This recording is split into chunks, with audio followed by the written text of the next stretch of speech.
श्री सरस्वत्यै नमः। श्रीमते रामानन्दाचार्याय नमः। गजाननं भूतगणाधिसेवितं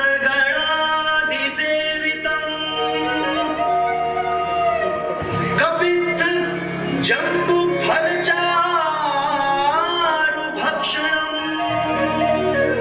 उमासुतं शोकविनाशकारकम्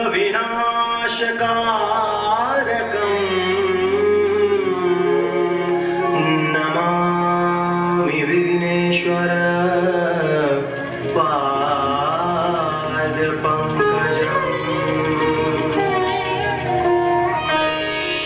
गाइए गणपति जगवंदन, गाइए गणपति जगवंदन, गाइए गणपति जगवंदन, गाइए गणपति जगवंदन। शंकर सुवन भवानी के नंदन, शंकर सुवन भवानी के नंदन। जाके बल से गिरिवर कांपे, रोग दोष जाके निकट न झांके। अंजनी पुत्र महाबलदाई, संतान के प्रभु सदा सहाई। देवी रघुनाथ पठाए, लंका जारी सिया सुध लाए।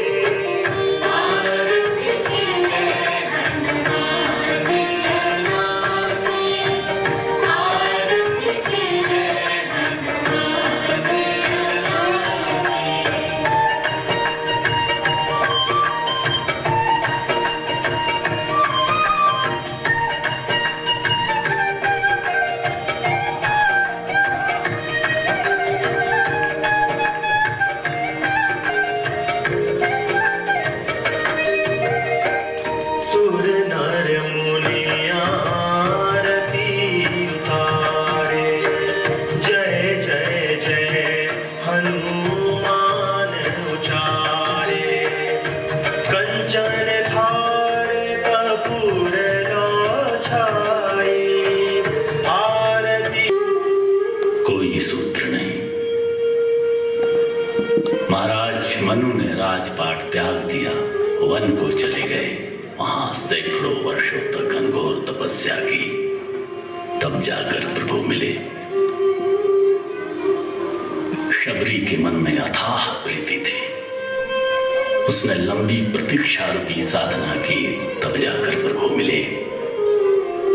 परंतु गिद्धराज को, वानरों को, गंगा तट के निषाद राज और केवट को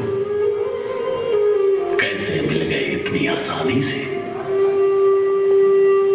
निषाद राज और केवट ने तो कभी कोई तपस्या भी नहीं की थी, न वो योगी थे न ऋषि मुनि, और पूजा अर्चना भी कभी नहीं की। कैसे वे प्रभु के इतने प्यारे बन गए? और देखो, उन्हीं प्यारे केवट से प्रभु श्री राम को राम राज।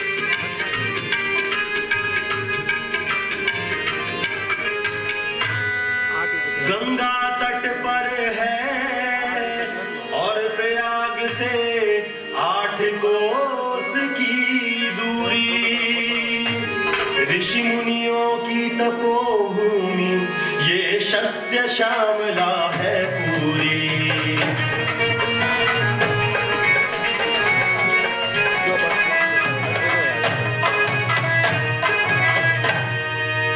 राम जन्म के पूर्व ये धरा दुष्ट खलों से पूरित थी। संत यज्ञ कर सके न निर्भय विघ्नों से अति दूषित थी।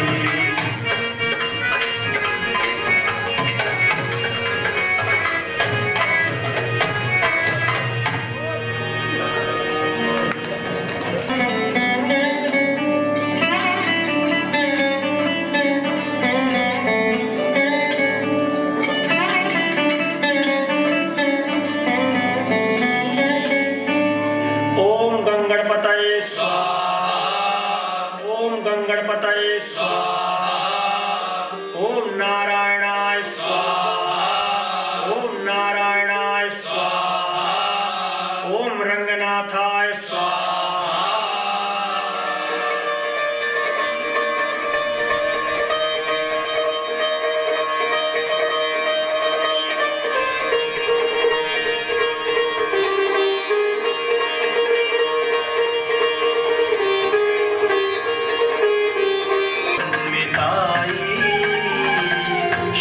अनिकेत शाश्वती ने थी मित्रता निभाई। एक बार सब मित्र विकट वन में विचरण को आए। नहीं पता था उन्हें काल बैठा है आंख बिछाए।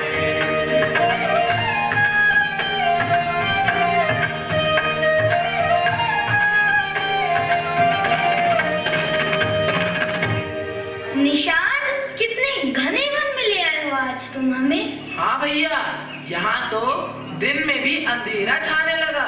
मैं भी यहाँ पहली बार आया हूँ।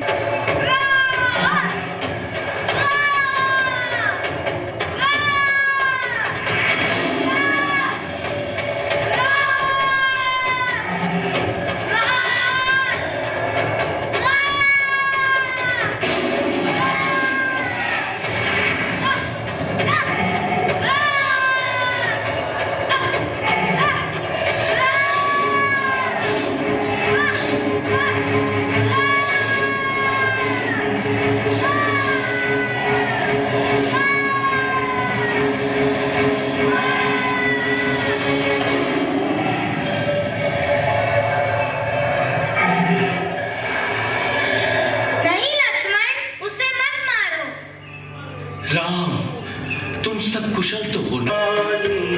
क्या कोई अनुराध की दीन तिलक न साई।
सर्वतो रक्ष गंगा त्रिपथ गामिनी।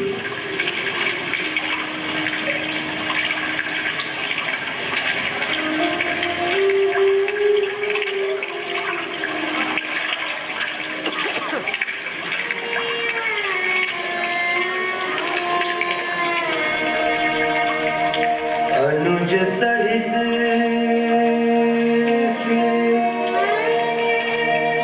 जटा बनाए।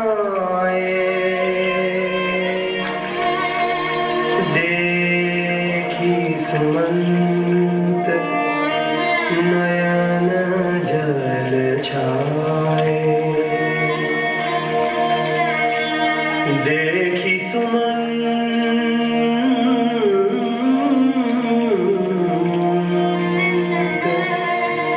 नयन जल छाए। हे राम, महाराज दशरथ जी की आज्ञा अनुसार आपको प्रिय लक्ष्मण एवं पुत्री सीता को यहाँ श्रृंगवेद मुदित लिए प्रिय बंधु बुलाए।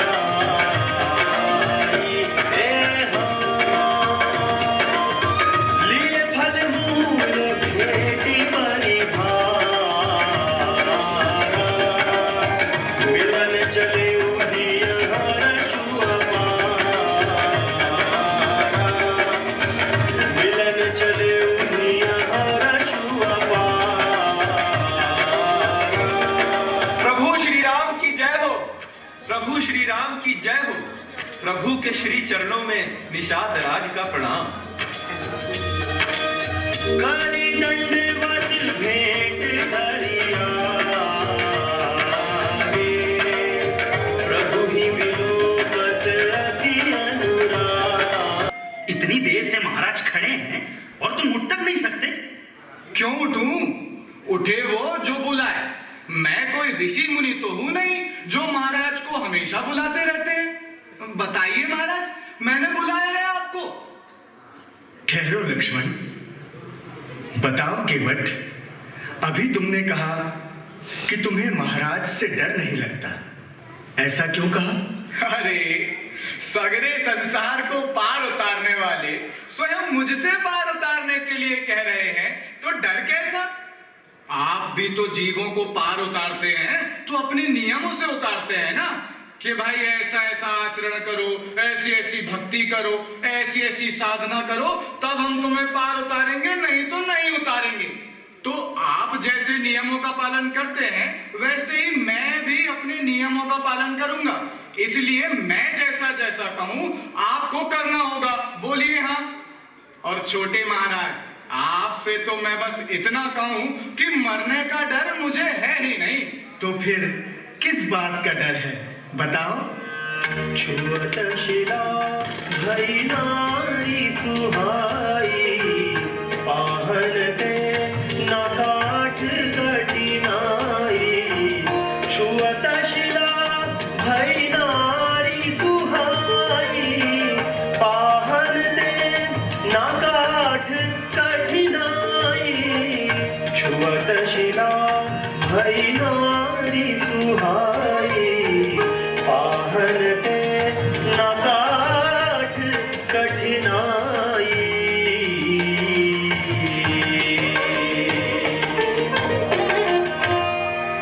भाग्य तुहार केवट भाई। धनी धनी भाग्य तुहार केवट भाई। धनी धनी भाग्य तुहार। धनी धनी भाग्य तुहार केवट भाई। धनी धनी भाग्य तुहार केवट भाई। धनी धनी भाग्य तुहार।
शीतल पवन झकोरा मारे नैया बही बही जाए, नैया बही बही जाए। शीतल पवन झकोरा मारे नैया बही बही जाए, नैया बही बही जाए।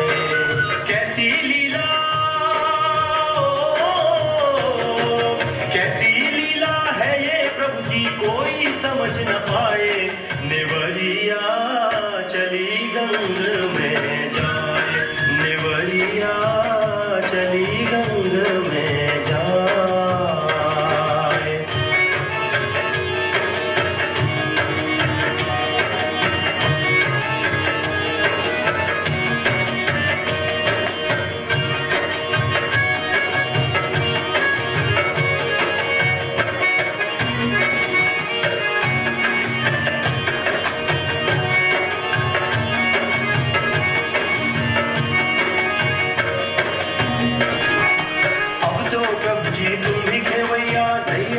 मझधार, नैया है मझधार। अब तो प्रभु जी तुम भी खेवैया, नैया है मझधार, नैया है मझधार। पार लगा दो, पार लगा दो हमरी नैया, थाम लो ये पतवार। नेवरिया चली गंग में जाए, नेवरिया चली गंग में जाए, नेवरिया चली गंग में जाए, नेवरिया चली गंग में जाए। फिरती बार मोही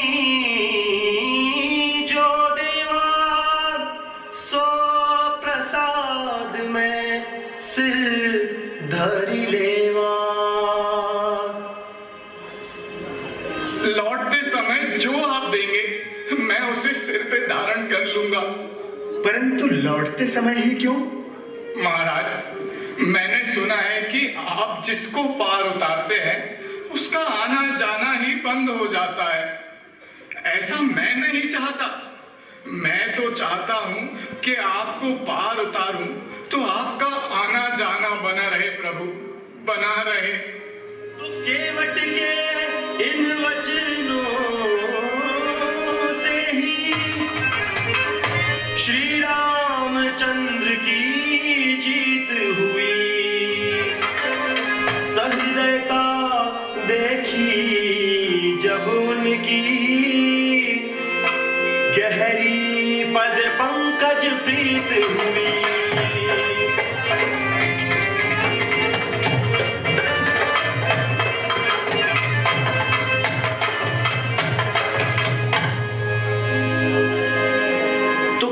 के प्रति भगवान राम की उदारता सुनकर वनांचल के कोल किरात सभी ने भीड़ लगा ली।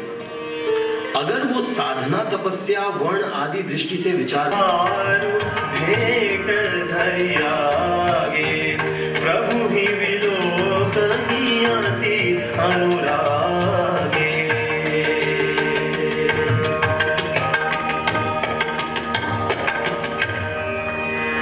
और लोग तो फल लेने आते हैं, पर ये जन तो फल देने आए हैं।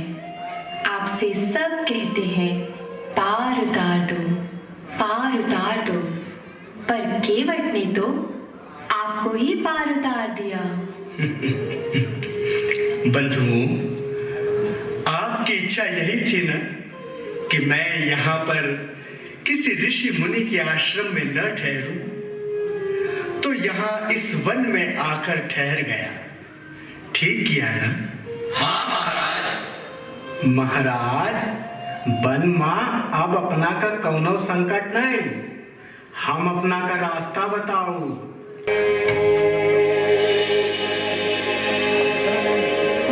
भ्राता निषाद राज जी, भ्राता आप कुशल से तो है ना? महाराज, अब भी कुशल पूछना बाकी है। अरे जिसको देखकर अयोध्या के सम्राट महाराज भरत रथ छोड़ दें, उसकी कुशलता के तो कहने ही क्या। आपके हृदय में हमारे लिए इतना सम्मान है, आपने यह सिद्ध कर दिया। महाराज, पहले समाज हमें संशय की दृष्टि से देखता था, संशय की दृष्टि से? हाँ महाराज। कपटी कायर कुमति कुजाति लोक वेद बाहिर सब भांति राम की आपन जब ही ते भयउ भुवन भूषण तब ही ते भयउ भुवन भूषण तब ही ते। महाराज क्षमा करिएगा, मैंने अपने आप को भुवन भूषण कहा, परंतु ऐसा न कहूं तो हमारे प्रभु का अनादर होता है। प्रभु श्री राम और आपने अपने व्यवहार से मुझे इतना बड़ा बना दिया कि मैं स्वयं को भुवन भूषण क्यों न कहूं। राम कृपालु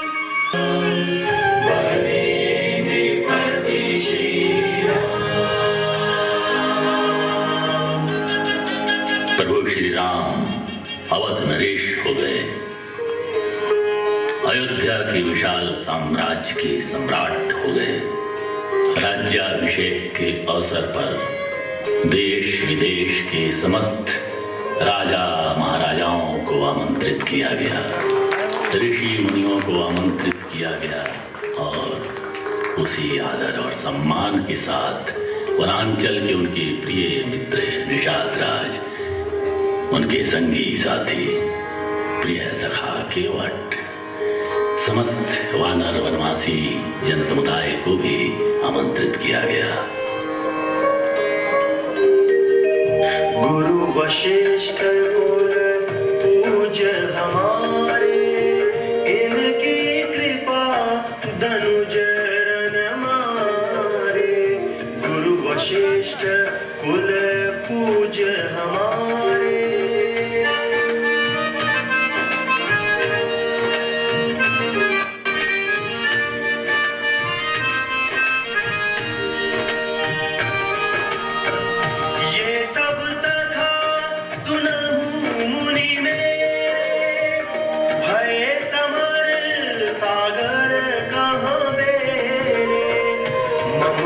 लागी जन्म इन हारे भरत हुते मोहि अधिक प्यारे। ये सब सखा सुनहु मेरे।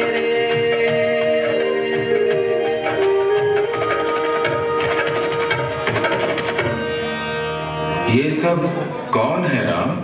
हे गुरुदेव, ये सब मेरे बाल सखा हैं, जिन्होंने अपने प्राणों की चिंता न करते हुए युद्ध भूमि में हमारी सहायता की है और राक्षसों को मारा है। हे वानर राज सुग्रीव और मेरे वानर मित्रों, आप लोग इस भ्रम में न रहिएगा कि रावण को मैंने मारा है। रावण को तो आपने ही मारा है। नहीं प्रभु, हम इस योग्य कहां। हम तो कभी कभी लड़ाई से भाग खड़े होते थे। मैं जानता हूं वानर राज, परंतु मैं यह भी जानता हूं कि आप लोग कायरता के कारण नहीं भाग खड़े होते थे। सत्य यह है कि आपके मन में मेरे लिए इतना प्रेम है कि आप शत्रु को पहले पूरी तरह थका देते थे, फिर उसके बाद में जब मारने का अवसर आता था तो मुझे कीर्ति देने के लिए आगे बढ़ा देते थे।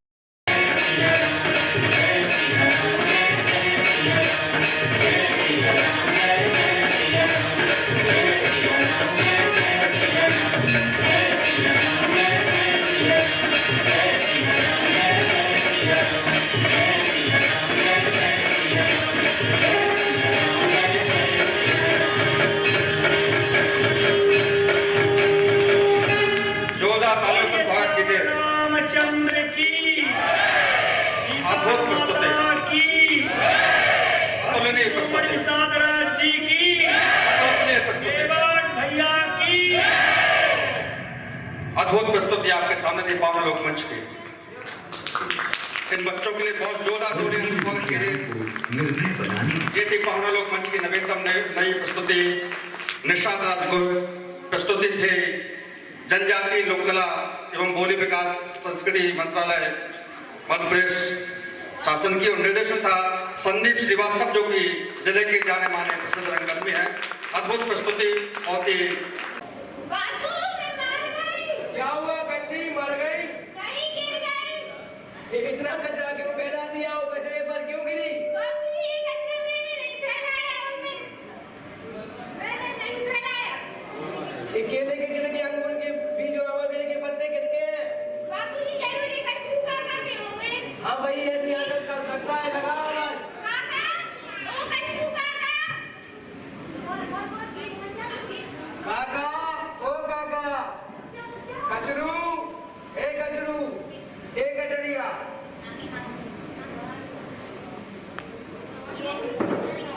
ये ऐसे नहीं सुनेगा कल्ली।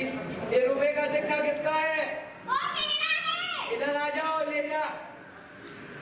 गेट से आओ। कहाँ है मेरा सिक्का? ये केले के बीज, अंगूर के छिलके, अमरबेल के पत्ते किसके हैं? ये मेरे नहीं है, मेरा तो बस सिक्का है। आओ तुम्हें सिक्का देते हैं। दो। अरे रुको रुको, क्यों मार रहे हो मेरे बापू को? ये देखो, इन्होंने मेरे घर में कचरा फैला दिया। साफ कर दीजिए। अरे लोग दाबू तू रहने दे, वो कचरू काका की गलती, उनको खुद सुधारना है, उन्हीं को उठाने दे। अब ये हरे डिब्बे में ही फेंक के आना बाबू। हाँ हाँ पता है, गीला कचरा है डिब्बे में। ये सब कचरा हरे डिब्बे में डालो। यहाँ ना फेंको, वहाँ ना फेंको। चलो यहीं फेंक देता हूँ। ये तो सरकारी सड़क है, अपनी बाप ही की है।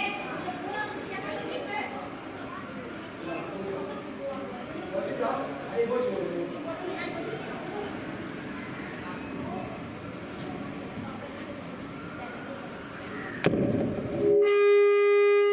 अरे ओ पहलवान, कसरत तो अच्छे से कर। मोमबत्ती उस्ताद, अब जैसे बताओगे वैसे ही करूँगा। अरे तू तो सिखा इसको अच्छे से। जी उस्ताद, चल जमीन पर लेट जा। यहाँ तो सोने के वास्ते आया है क्या? हाथ में वजन रख और पेट के बल लेट जा। अच्छे से सिखा दो इसको। जी उस्ताद, देख ऐसे हाथ के बल लेटना है। उठक बैठक होती है, इसलिए इसका नाम है बैठक। वाह उस्ताद, क्या बात कही है। अरे बोलो। कल तो आप ऐसे उठने बैठने को कहते थे। मैं आपको पहलवानी सिखाता हूँ। जी उस्ताद। हाँ, ये क्या है कचरू? ये तो कचरा है। और ये क्या है? ये केले का बीज। और ये क्या है? अमरबेल के पत्ते। और ये क्या है? ये तो अंगूर के छिलके हैं। हाँ, ये किसके हैं? ये तो मेरे नहीं, मेरे नहीं है। ये तो मेरे। ये तो मैंने इसे फेंके थे। हाँ, और अब कोई ऐसी कचरा फेंके तो कैसा करना चाहिए? ऐसा करना चाहिए। ऐसा करना चाहिए। ऐसा करना चाहिए मेरे बाबू को। बाबू, तू क्यों उठाती है? इस कचरू ने कचरा किया है, कचरू ही उठाएगा। तू मत ले। कचरू उठा इस कचरे को। आज की वजह कचरा अब कचरा हरे डिब्बे में ही डाल लो। मुझे बहुत काम है, वरना मैं ही चली जाती। हाँ मालूम है, गीला कचरा हरे डिब्बे में।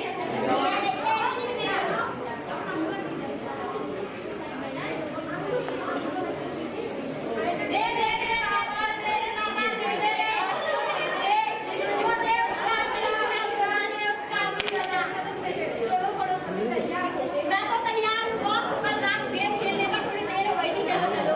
बोला कहाँ गया? वो कल फुटबॉल खेलने में बहुत अटक गया था। लोग वो भी आ गया। दे दे रे बाबा, मोबाइल चार्ज करवाने के लिए दे दे। देख लग 25 घंटा टाइम पर धंधा शुरू कर देना चाहिए। वैसे तो हमारा धंधा खराब कर रहा है, ऊपर से ये लोग लेट हो जाते हैं। सॉरी डन, वो कल मैच देखने में लेट हो गया था। चलो चलो शुरू करो। कौन? अब तो झूले थे ना, झूले ही ना हो। झूले नहीं थे यार, हो गए। दरअसल मैंने आज आपको सपना देखा, पैसे की बात कर रही थी। तो मेरा सपना सच होता है। हाँ, मैंने भी सुना है। ये ऊपर वाले तेरा भी भला है। हाँ, ऊपर वाले। ये हाँ, मेरे ऊपर भी बारिश हुई है। अब मेरे ऊपर भी हुई है, लेकिन ये गीला गीला क्या है? ऊपर के बादल ठंडे हो गए हैं, इसलिए ये कचरा गीला है। पता नहीं ये किसने डाला। ये घर तो कचरू काका है।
मुकदमा हवा पानी।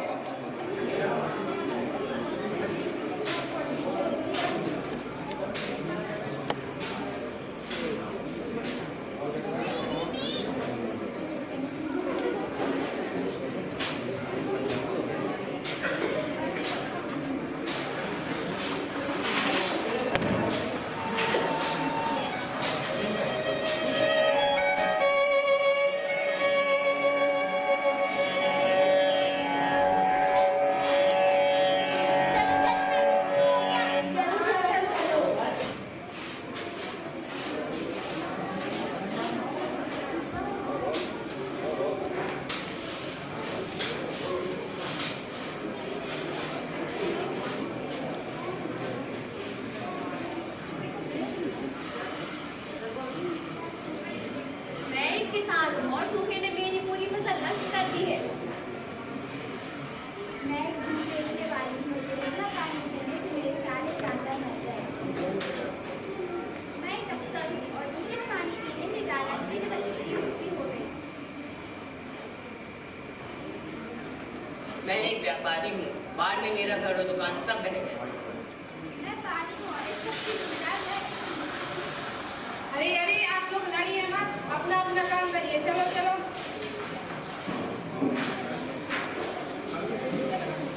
मंत्री जी, महाराज की एंट्री है, अपना डायलॉग बोलिए। महाराज की एंट्री। महाराज की जय हो, महाराज की जय हो, महाराज की जय हो।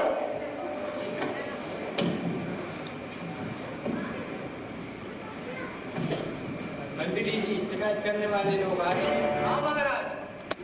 जिनके बारे में शिकायत आई है, क्या उन लोगों को भी यहाँ पर बुला लिया गया है? हाँ महाराज, आज सभी शिकायतें हवा और पानी के बारे में है। वे पास के कमरे में बैठे हैं। ठीक है, मुकदमे की कार्रवाई शुरू करें। पहले पानी को बुलाया जाए। पानी हाजिर हो, पानी हाजिर हो। महाराज की जय हो। पानी, तुमसे इन लोगों की शिकायत है। यदि ये शिकायत सच साबित होती है तो तुम्हें दंडित किया जाएगा। महाराज, मुझे नहीं मालूम कि लोग मुझसे क्यों नाराज हैं। मैं एकदम निर्मल हूँ महाराज। महाराज, लोगों की पहली शिकायत यही है कि पानी अब निर्मल नहीं रहा। नदियों और नहरों में बहते समय ये गंदगी और बीमारी अपने साथ बढ़ाकर जगह जगह पहुंचा देता है। महाराज, ये लोग पहले की तरह पानी की रखवाली नहीं करते। पशुओं को चौराहे में तक तैरने छोड़ देते हैं। पशु अपनी गंदगी तालाब में छोड़ देते हैं। वहीं दूसरी और गाँव की गंदगी भी तालाब में फेंक दी जाती है। कारखानों की गंदगी व शहर की गंदे नाले का पानी भी तालाब में फेंक दिया जाता है। मैं अपने आप गंदा नहीं होता महाराज।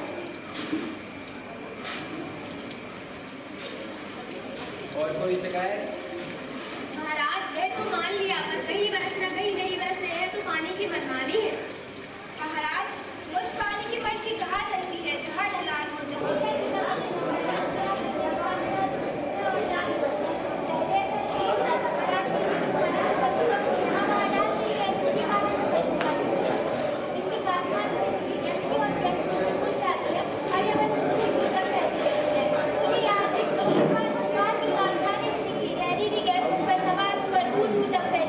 और ना जाने कितनी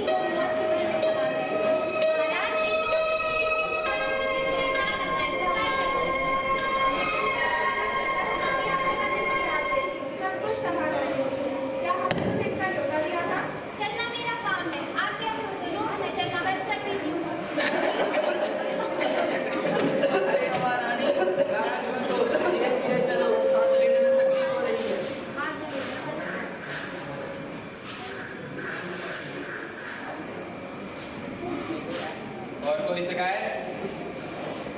महाराज, हम अपने घर साफ सुथरे रखते पर हवा आती में घर आती हमारे घर एक चूल्हे से बैठे। अब आप तो गए पर आंधी। महाराज, आंधी से इतना मतलब मेरी तीर चल लेते हैं। वैसे तो मैं हर समय बहती रहती हूँ, पर जब इन्हें गर्मी लगती है तो पंखा चलाकर मेरी गति बढ़ा लेते हैं। उसी तरह जहाँ भी हवा कम होती है मैं तेजी से जाती हूँ, और जब मैं तेजी से जाती हूँ तो मेरे साथ तेज कूड़ा करती आंधी जितनी भी लाठी चीजें मेरे रास्ते होती है वो सब मेरे साथ उड़ने लगती है। ये लोग अपने घरों की और दुकानों की सफाई करके कूड़ा करके आसपास या गली मोहल्ले में डाल देते हैं। कई बार गाँव के बाहर कूड़े का ढेर लगा देते हैं। इनका भी कचरा वापस इन्हीं के घर में जाता है। ये लोग अपने शहरों में और गाँव में सड़कों पर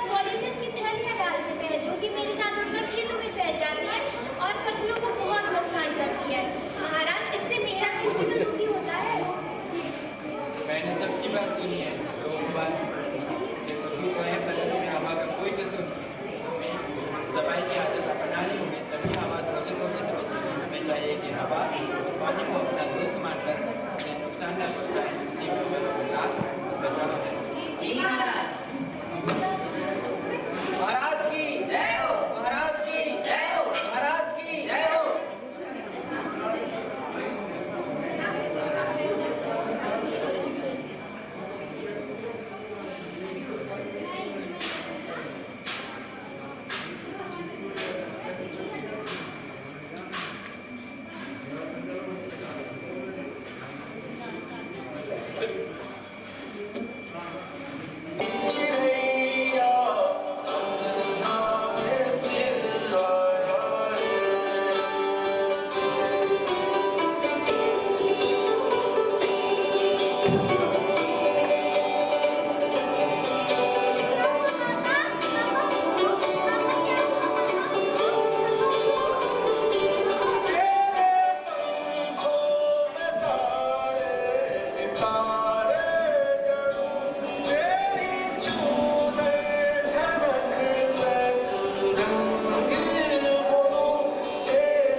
इस एक्ट के माध्यम से हम आप सभी को ये बताना चाहते हैं कि बेटी एक अनमोल धन होती है।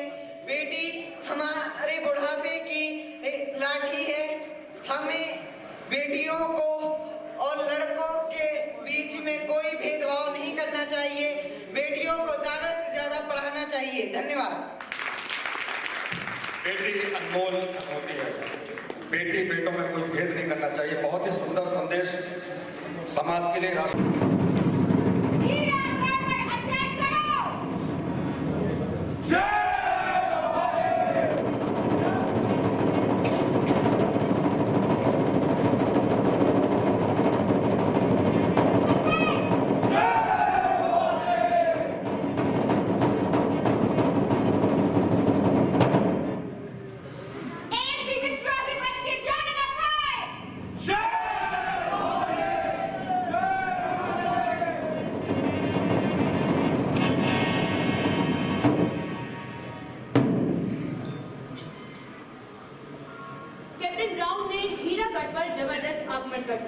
हीरागढ़ को ध्वस्त कर दिया और गांव को लूट लिया। हीरागढ़ ध्वस्त होने के बाद हीरा को कहा जाने लगा। राजा हिंदू शाह देव के नेतृत्व में क्रांतिकारियों ने अंग्रेजों के विरुद्ध एक लंबी लड़ाई चलाई और गांव के गांव खाली करवाते चले गए। इतना आक्रमण होने के बाद भी और राजा हृदय शाह का इतना नुकसान होने के बाद भी राजा हृदय शाह के हौसले पस्त नहीं पड़े। वे अपनी सेना के साथ तेजगढ़ पहुंचे, जहां वे उनके साथ पुनः तैयारी में जुट गए। इतिहास को यदि हम देखें तो दमोह के पास स्थित तेजगढ़ में राजा हृदय शाह देव के पूर्वजों का राज था। राजा हृदय शाह देव के पूर्वजों ने इस क्रांति में महत्वपूर्ण योगदान दिया और इन्हीं की परंपरा को आगे रखते हुए उनके एक वंशज ने राजा हृदय शाह देव और उनकी पूरी सेना का स्वागत और सत्कार किया और क्रांति की इस मशाल को दूर क्षेत्र तक लेकर गए। जब अपन राजा जी के पास से रखते हैं, गांव में हमला करता है। अंग्रेजों ने हीरा घर पर अचानक आक्रमण करके हमारी रियासत को तहस नहस कर जाओगे। भैया हमला तो जबरदस्त करो कि हमारा समझने को मौका नहीं मिलता। और भैया जितना उन्होंने खाने पीने को सामान रखो तो वो सब चीज अंग्रेज लूट के ले गए। और भैया भी बात को पूरा शक है कि कौन ओपन के बीच के आदमी ने उन अंग्रेजों के नाम खबर करी है कि अपन ने कहा गोला बारूद तो हथियार छुपाए थे। भैया हम बस नहीं चल जाओ, नहीं तो इन अंग्रेजों के टुकड़ा टुकड़ा करके हम कौआ मखला गए। भैया एक जादू हो जाए कि इन अंग्रेजों को नर्मदा महीने में डुबो डुबो करना है। चिंता न करो, अब अंग्रेज तीजगढ़ में घुसे तो उनको ही गाड़ते हैं। और एक काम करो, अखाना के दीवान बहादुर सिंह लोधी को खबर कर दो और उनसे कहियो कि अंग्रेज उतने घुसे तो उनकी उतनी समाधि बना दे। सुनो, अभी सब जने तैयारी में जुट जाओ। हमने सुनी है कि अंग्रेजों ने सागर जनपद पर कब्जा कर रखा है। हमको सागर चलना है और अंग्रेजों से सागर को मुक्त कराना है। जय भवानी, जय भवानी।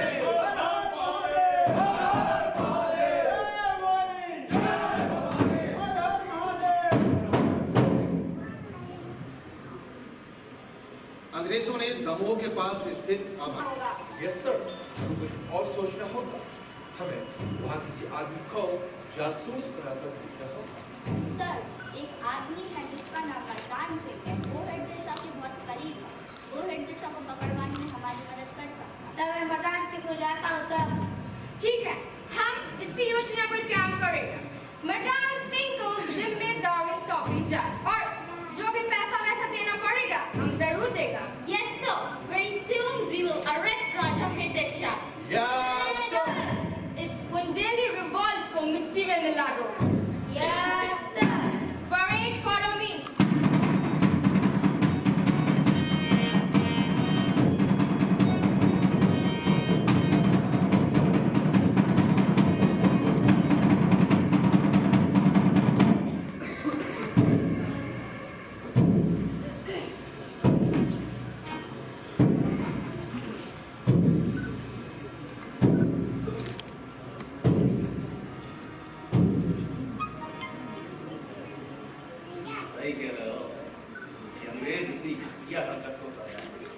छुड़िया पहन रही है।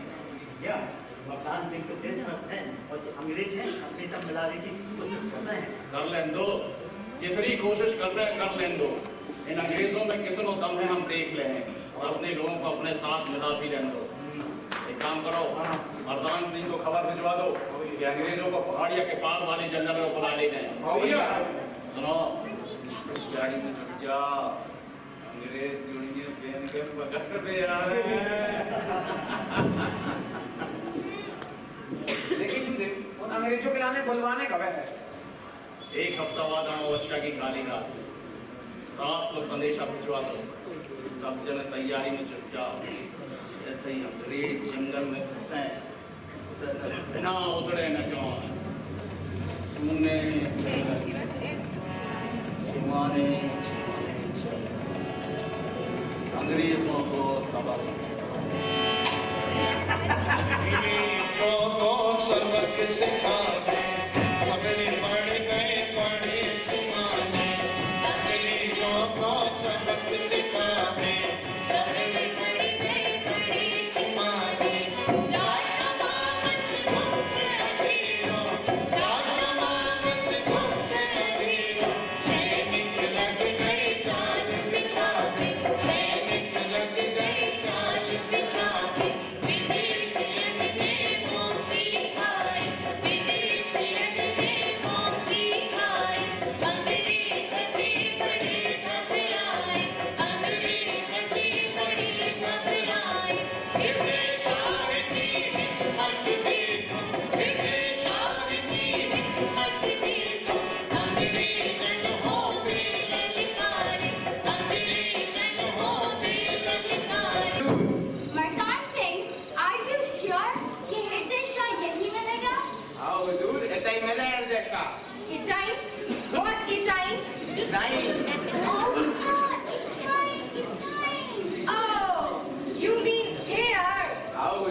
लड़ैया? मैं लड़ैया? ओ सर, लड़ैया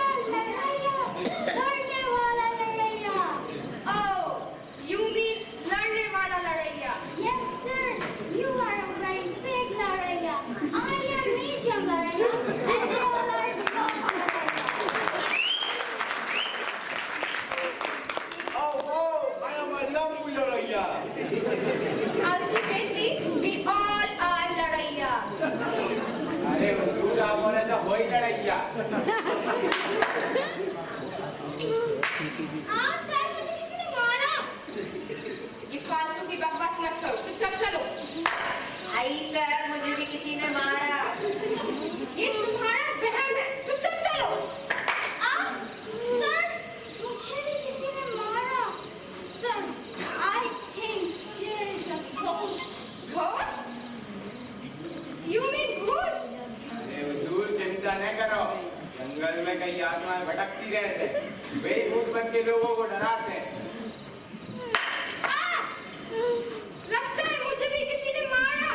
सर आपको लगता नहीं है, आपको सचमुच किसी ने मारा है। मतलब यहाँ सचमुच भूत है?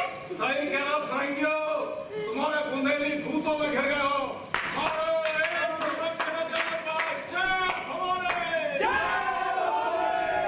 भागो यहाँ से, हमारे साथ चीटिंग हुआ है।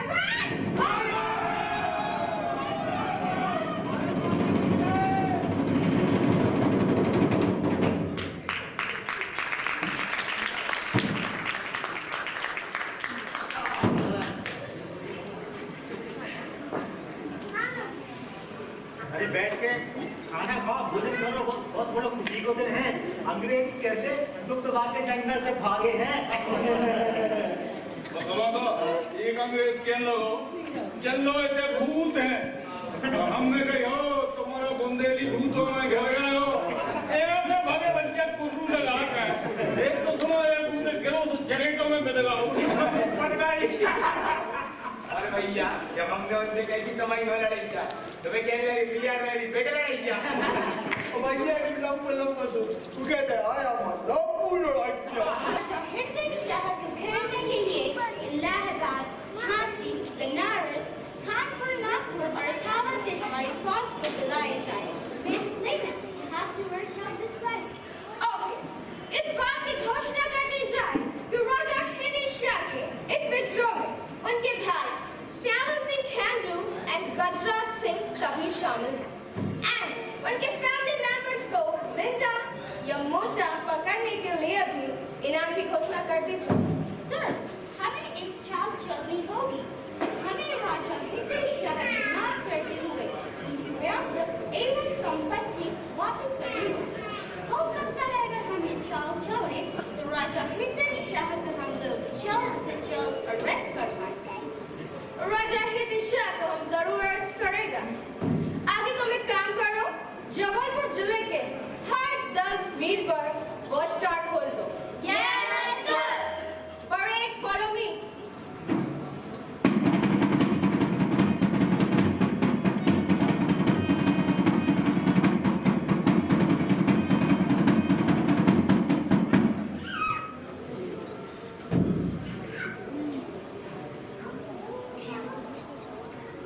अंग्रेजों ने राजा हृदय शाह को पकड़ने के लिए अलग अलग चालें चली, लेकिन राजा हृदय शाह बुंदेलखंड की मिट्टी से निकले वे हीरे थे जो अंग्रेजों की चाल को अच्छी तरह समझते थे। अंग्रेज चाहते थे कि राजा हृदय शाह आत्मसमर्पण कर दे, लेकिन राजा हृदय शाह ने माफी मांगने और आत्मसमर्पण करने से साफ इनकार कर दिया। उन पर तो केवल एक ही धुन सवार थी कि अंग्रेजों के जाल से भारत माता को आजाद कराना। अंग्रेजों की इन चालों के कारण बुंदेलखंड के अलग अलग तबकों, संप्रदायों एवं वर्गों के बीच असंतोष दिनों दिन बढ़ता ही जा रहा था।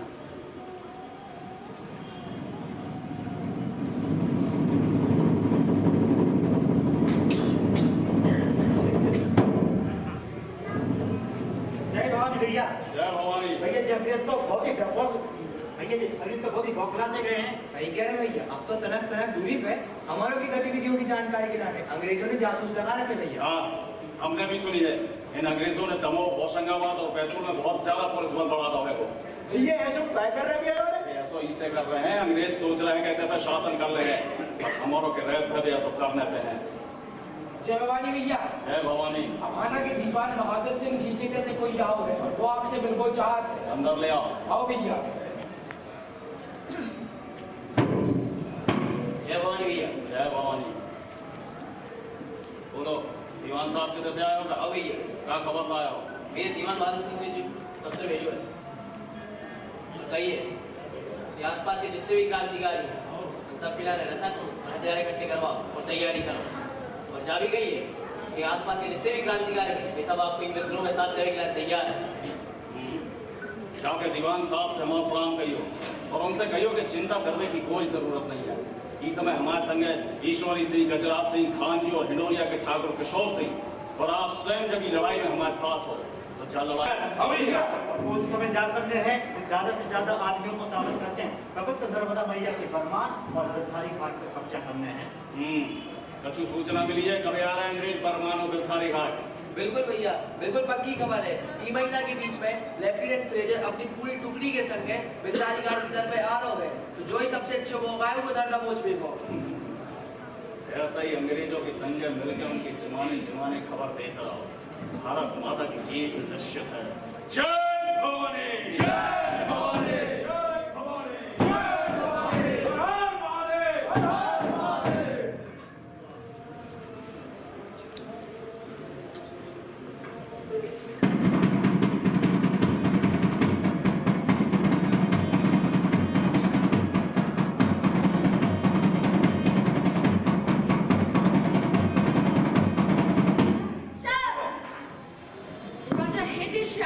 हमारे लिए बहुत बड़ा खतरा बनते जा रहा है। हमें कुछ ना कुछ करना होगा। Don't worry, sir. हमारी फूट डालो राज करो काम कर रही। How it is working? Sir पैसा पैसे के नंबर क्रांतिकारी में फूट डालो। ओह, तो ये बात है। इनाम के लालच में भाई का दुश्मन बन गया। सर, शाहगढ़ की राजा भगत अली बुंदेला भी हमारे साथ है। Really? क्या ये बात सच है? Yes, sir. शाहगढ़ के राजा भगत अली, गायकवाड़ के राजा मर्दन सिंह बुंदेला और कई अन्य राजा हमारी माफ करने वाली पॉलिसी में आकर विद्रोहियों को सरेंडर कराने में लग गए। This is a wonderful news. उनको पैसा दो, फूट डालो और भाई को भाई से लड़ाओ। राजा हृदय शाह को किसी भी कीमत पर अरेस्ट करना मांगता है। So, we are working on that planning. राजा हृदय शाह को हम लोग जल्द से जल्द अरेस्ट करेंगे। Yes, sir. सर, मुखबिर की एक फ्रेंड को कुछ सूचना प्राप्त हुई है। वो आपसे मिलना चाहता है। उसे अंदर बुलाओ। Yes, sir.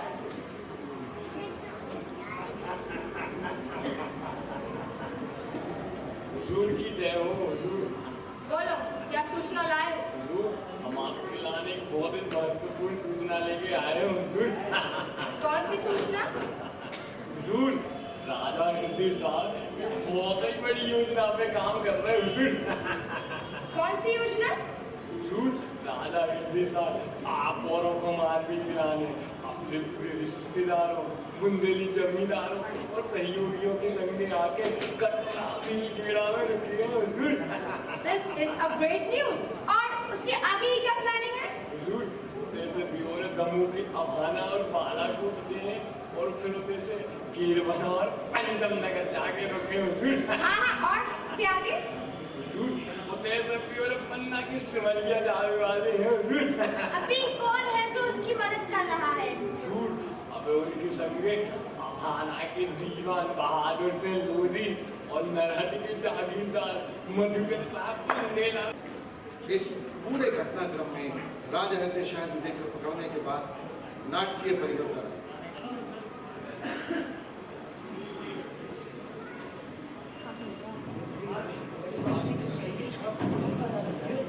अरे राम भैया, बात सुनी बस सही है का? कौन सी बात भैया? अरे वह राजा हृदय शाह है। अरे भाव भैया, बिल्कुल सही खबर है। वह राजा हृदय शाह जूते पकड़े गए हैं। कौन ने करी है गद्दारी? अरे कहा बता भैया, राजा बखत वली ने करी है गद्दारी। राजा बखत वली पैसों में बिक गए। भैया जहाँ बात सही है तो बखत वली गद्दार है। गद्दार है। ये सुनने में आया कि राजा हृदय शाह के नाने बंडा के कोर्ट में पेश कर जाओ। तो अपन और एक काम करते हैं, अपन सवेरे बंडा चलते हैं। चलो भैया, चलो।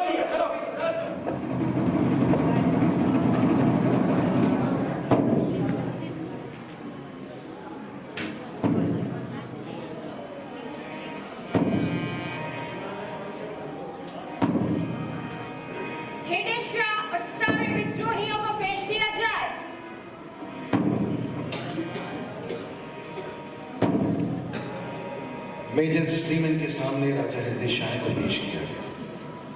यह कैंप सागर के पंडा में लगा था। बुंदेलखंड के वीर योद्धा राजा हृदय शाह जो देखे गए शेर के समान थे। मेजर स्लीमन का कोड लगा हुआ था। जब मेजर ने राजा हृदय शाह का नाम पूछा तो राजा हृदय शाह ने स्लीमन की आंख में आंख डालकर ये कहा, क्या नाम है तुम्हारा? बुंदेलखंड के शेर राजा हृदय शाह जुदेव। सुंदरी जवान को पकड़ोगे गिलाने की चाल चली। इतना इनाम रखो। मुझको नाम नहीं है पता तुम्हें? हमारा नाम है हृदय शाह लोधी, उम्र 52 वर्ष। क्या काम करते हो? हमारा की सेवा करो। जनता की सेवा करो और तुम जैसे गद्दारों को देश से खदेड़ो। गिरफ्तार कैसे हुए? गद्दारी से। राजा भगत अली गद्दार है। लूटपाट में कौन कौन तुम्हारे साथ था? हम सब।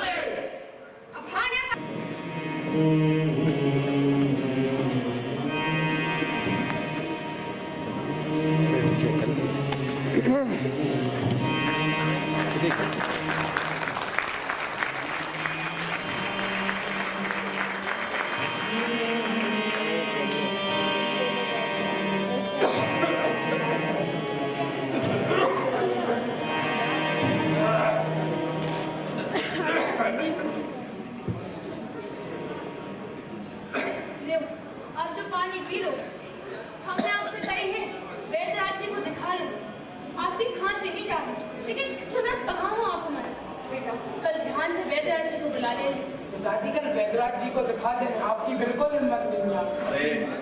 हमारी हिम्मत तो हमारे अपनों ही ने तोड़ दी, नहीं तो इन अंग्रेजों का तो हम पूरा चटाई देते। सारे अपने बीच के लोगों ने इन अंग्रेजों के संग मिलकर मातृभूमि के संग गद्दारी करी। टुकड़ा करके नर्मदा मैया में बहा दें। अरे हम आपसे कह रहे हैं, अपनी तबीयत को ध्यान रखो। अब तो आपको दिखबो भी कम होगा है। दिखबो कम होगा है। हाथ पाँव में हिम्मत नहीं है और हौसला में कमी नहीं आई है। तो जब तक इन अंग्रेजों की धरती से न खदेड़ते हैं, हम चैन से न बैठ गए हैं। राजा हृदय शाह के कमजोर पड़ने से क्रांति की धार कमजोर पड़ गई थी, लेकिन क्रांति की अलग इस देश में जाग चुकी है। देश के जनमानस में ब्रिटिश हुकूमत के विरुद्ध बगावत के सूरज समाज के भिन्न भिन्न हिस्सों में सुनाई देने लगे थे, जिनका दमन करना अंग्रेजों के लिए दुष्कर कार्य था। अंग्रेजों ने हृदय शाह को इस शर्त पर रिहा किया था कि वे आगे से कोई विद्रोह नहीं करेंगे। यह तो वही बात भाई कि शेर को जंगल में खुलो छोड़ो जाए और उसे कही जाए कि तुम्हें शिकार नहीं करने। हम आपसे कह रहे लड़ने की बात नहीं करो, अब आपकी उम्र हो चली है। अरे हम तो अपनी उम्र को मात देते हैं, मातृभूमि की रक्षा के लिए प्राण निछावर करने तैयार है। बस हाथ लगाए एक मौका की तलाश में बैठे। भारत माता की जय, भारत माता की जय, भारत माता की जय। बेटा देख के तो आज नारी काय लग रहे। भारत माता की जय। भैया काबाज जी नारे काबाज के लगा रहे थे मोरे। भैया बहुत ही खुशी की बात है, मेरठ की बैरकपुर छावनी से मंगल पांडे ने क्रांति की शुरुआत कर दी है। अरे जा तो बहुत अच्छी बात है। अरे भैया मंगल पांडे ने गई और सुअर की चलनी से मिले कारतूस में चलावे से इनकार कर दो है। क्या बात तो पिताजी को बताने पड़े। भारत माता की जय। मंगल पांडे ने क्रांति की शुरुआत कर दी। वाह, लगत दुर्गा मैया ने हमारी सुनाई नहीं। जौन मौका की तलाश में हम 14 साल से घात लगाए बैठे थे, वो मौका आज हमें मिल ही गो। अब तो इन अंग्रेजों को खदेड़ के ही दम रहे। एक काम करो, तुम पूरे फौजे में तैयारी में जुट जाओ कि गदर में इन अंग्रेजों को भगा के ही दम रहे। अरे क्या सुने तुम्हारी तैयारी में जुट जाओ, तुम्हारे कहीं खड़े हो। दवाई ले लो। अरे छोड़ो दवाई। अरे हम आपसे कह रहे लड़ने की बातें नहीं करो। अरे लड़ने की बातें कार में करो। जून मौका की तलाश में हम 14 साल से खात लगाए बैठे थे, वो मौका हमें याद मिला होगा। तुम कह रहे हो लड़ने की बातें नहीं करो। अरे ये 1857 के गदर में जब तक इन अंग्रेजों को हम धरती से न खदेड़ते हैं, चैन की सांस न लें।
यही रुक जाइए गाने का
पिछले 40 वर्षों से हमारी कंपनी का पर्दा ठीक 9 बजे ही ऊपर उठा। 61वां मिनट तो कभी हमारी कंपनी के पर्दे ने देखा ही नहीं। मेरी घड़ी कहां गई? हाँ, ये रही। नागपुर में हैमलेट के शो के बाद गणपत राव जोशी जी ने मुझे भेंट की थी। तब से हमेशा इस घड़ी को अपने साथ रखता हूं।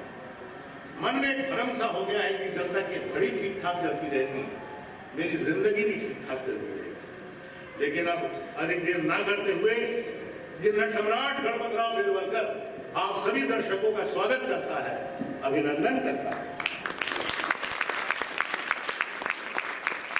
अब वैसे तो प्रिय दर्शकों, कई लोग कहते हैं कि गणपत राव अहंकारी है, घमंडी है, तो कहते रहे मेरी बला से, मुझे क्या फर्क पड़ता है। मैं तो सिर्फ इतना जानता हूं कि जब 15 वर्ष का था घर की सारी दीवारें ढह गई थी। सर पर था खुला आसमान और पांव के नीचे एक जलता रेगिस्तान। उस जलते रेगिस्तान में न जाने में कहां किधर किस लिए चला जा रहा था कि तभी उन्हीं क्षणों में मुझे महसूस हुआ कि मुझे जिंदा रहना है, मुझे जिंदा रहना है और मुझे थिएटर के लिए जिंदा रहना है। 40 वर्ष पहले किसी पुराने नाटक में सिंधिया छाप पगड़ी पहनकर आपके सामने आया था। तब की बात तो आपको याद नहीं दिलाऊंगा, लेकिन इतना अवश्य कहूंगा कि बुढ़ापे में थोड़ा बहुत अहंकार का होना आवश्यक भी है। इससे आसपास फैले खालीपन को भरने में कुछ मदद मिल जाती। लेकिन आप ठहरे मेरे दर्शक, आपके सामने कैसा अहंकार, कैसा घमंड। आपने मुझे नट सम्राट की उपाधि दी, 2 लाख रुपयों की थैली दी। मैं आपके स्वागत के सामने नतमस्तक हूं। अभिभूत। देखिए दर्शकों, मैं एक अभिनेता हूं और मेरे शब्दकोश में है बड़े बड़े कवियों, नाटककारों और लेखकों के शब्द, पहाड़ की ऊंचाई जैसे शब्द, समुद्र की गहराई जैसे शब्द, अग्नि जैसे दहकते शब्द और तितली की रंगीन परों की तरह तैरते शब्द, शब्द शब्द शब्द। लेकिन सारे शब्द आज आपके सामने आके निरर्थक हो गए और मैं गणपतराव बेलवलकर एक बार पुनः आप सभी का स्वागत है। देखिए, बुढ़ापे में ना बाकी सब ठीक है, औलादों का सही रहना बहुत जरूरी है। अगर औलादें ठीक हो तो बाकी सब ठीक, औलादें ठीक नहीं तो सब गड़बड़। याद कीजिए विलियम जॉन शेक्सपियर का नाटक King Lear, fourth act storm scene, जब गोनेरेल और रीगन निकाल देती हैं उसे अपने घर से, तो क्या कहता है वो बूढ़ा सम्राट कहता है, बहो हवाओ बहो, गरजो गरजो बादलो, बिजली कर दो और विदीर्ण कर दो दुख से जर्जर इस बूढ़े की छाती को। गोनेरेल, रीगन, तुम लोगों ने सोचा था कि तुम अपने बूढ़े बाप को घर से निकालोगी तो तुम्हारा ये बाप रोएगा, गिड़गिड़ाएगा, लेकिन मैं रोऊंगा नहीं। और इसके पहले कि मेरी आंखों में आंसू आए, हे विदूषक, मैं निक्षिप्त हो जाऊं। क्या कुछ ज्यादा सीरियस हो रहा है क्या? देखिए, ऐसी कोई बात नहीं है, आप गलत समझ रहे हैं। मेरी औलादें बहुत बढ़िया है, औलादें तो औलादें, मेरी तो बहू और दामाद भी इतने बढ़िया हैं कि जब सब आते हैं तो लगता है संपूर्ण राम पंचायतन आकर उपस्थित हो। लेकिन बच्चों की बात फिर कर, पहले मैं आपको अपनी पत्नी के बारे में बता दूं। वैसे नाम तो उनका कावेरी है, लेकिन हम तो प्यार से उन्हें सरकार ही कहते हैं। सरकार आज भी शो के पहले और बाद में वो नींबू लाल मिर्ची, उससे मेरी नजर उतारती। उनका खाना होता है मेरा शो खत्म होने के बाद, यानी रात को 12 बजे। व्रत और उपवास को ये औरत इतनी ज्यादा रखती है कि विश्वास करना कठिन है कि औरत जीवित कैसे। अब इस पंडाल में उपस्थित सभी विवाहित पुरुष अच्छे से समझते होंगे कि ऐसी स्त्री को पत्नी के रूप में पा जाना सौभाग्य की बात है। लेकिन पत्नी की बात फिर आगे कभी, पहले आपको अपनी औलादों से मिलवा दें। हाँ, तो पहले मेरा बेटा नंदू उर्फ नंदन। नंदू, ओ नंदू, प्रणाम करता हूँ। प्रसन्न भाव, यशस्वी भाव। बढ़िया ही मुझे पढ़ाने वाली, कितनी बार कहा है तुझे इनके कमरे में मत आना। क्यों आई थी यहाँ? क्या नहीं आना? क्या नहीं, कान खोलकर सुन ले, दोबारा इस कमरे में कदम रखा तो मैं तेरी टांगे तोड़ दूंगी। गरजदार आवाज, मेरा तो सिर दुखने लगा है सुन सुनकर। डॉक्टर ने कहा है शांत वातावरण में रेस्ट करो। ये है शांत वातावरण और हो गया रेस्ट। अरे घर में रहकर भी बनवास भुगत रही हूँ, दिन रात गालियां गालियां, चिल्ला चोर। जरा कहीं से कुछ कमी रह जाए तो चिल्लाना शुरू, वो भी ऐसा कि पूरा मोहल्ला सुन ले। रात बेरात नाटक के डायलॉग चलते हैं, वो भी पूरे जोर शोर से। अरे मेरे कान दुख गए हैं सुन सुनकर। शिष्टाचार, सौजन्य, सभ्यता, ये सारे शब्द भाग गए इस घर से। अरे घर है नाटक कंपनी की धर्मशाला, रिहर्सल रूम। हम किस लोकेलिटी में रह रहे हैं, हमारे आसपास कैसे लोग रहते हैं, अरे उनका कल्चर कैसा है, इन सब बातों की चिंता किए बगैर बस अपनी मनमर्जी चलाना है, किसी के बारे में कुछ नहीं सोचना। अब ये सब कुछ मुझसे और बर्दाश्त नहीं होता। अब यहाँ आएंगे तो इन्हीं से कहूंगी, या तो इन्हें घर में रखें या फिर मुझे। नहीं मम्मी, गलती मेरी है। डांटना है तो मुझे डांटो, मारो मुझे, लेकिन मैंने दादू से कुछ मत कहा, उनकी कोई गलती नहीं है। मुझे पढ़ाने वाली, चुप कर। मेरी बेटी को भी मुझसे छीन रहे हैं, बहका रहे हो उसे। बहका रहा हूँ, छीन रहा हूँ। कौन बहू? मैं? हाँ, और नहीं तो कौन, सब समझती हूँ। चल, तुझे तो मैं आज ऐसे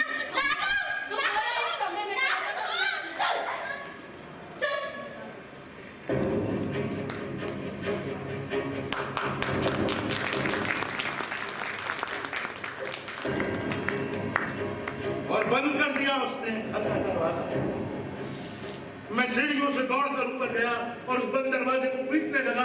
दरवाजा खुल गया, सामने छत से लटकती लुकास्ते की लाश। मैंने उसकी कमर के पास गाउन में फंसे दोनों पिंस को खींच लिया और उन्हें अपनी आंखों में घोंप दिया। मैंने बार बार उन पिंस को अपनी आंखों में घोंपा। आंखों से खून के फव्वारे उबलने लगे। वो आंखें जो रोशन थी, शारवान थी, जो सब कुछ देख सकती थी, अब गहरे अंधेरे में डूब गई। ये तुम जाओ, जाकर ये घोषणा कर दो कि गणपत राव बेलवलकर मर गया। मर गया गणपत राव बेलवलकर। धूमधाम से उसकी अर्थी उठाओ, जिससे उसके मोहल्ले में, उसके नगर में, उसके राज्य में और पूरे देश में इसकी गूंज सुनाई दे। और ये दादू दादू की आवाज मेरे कानों से कोई नहीं, एक बार मेरे सामने खड़े होकर मुझसे लड़ने की जिद कर दी।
नहीं सरकार देगी।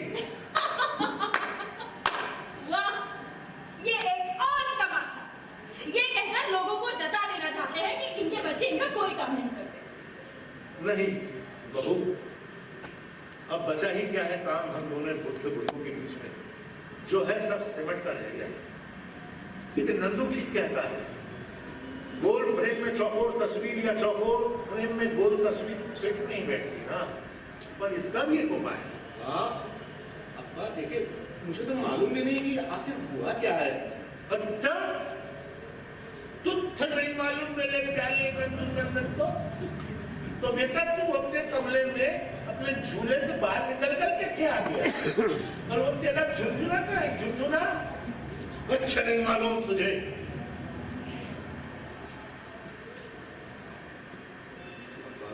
देखिए, हो सकता है मेरी बीवी कह दिया होगा। तो क्या?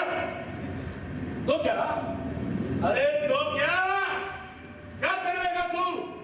तेरे जैसे पतियों की हैसियत अपने बीवी की साड़ी की कमर में तुझे रुमाल की तरह होती है, रुमाल की तरह। जाकर उसका पसीना पहुंच। रुमाल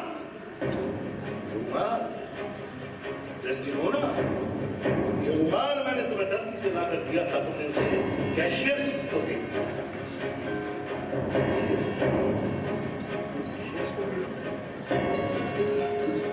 थोड़ा संभालिए अपने आप को, संभालिए। नंदू,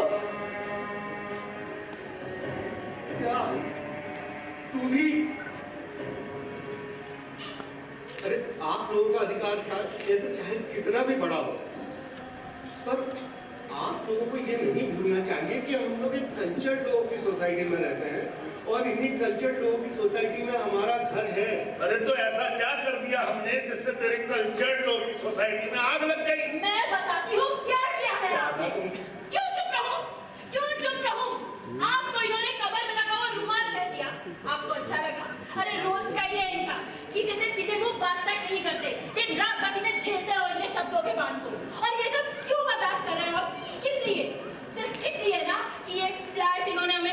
कर दिया है।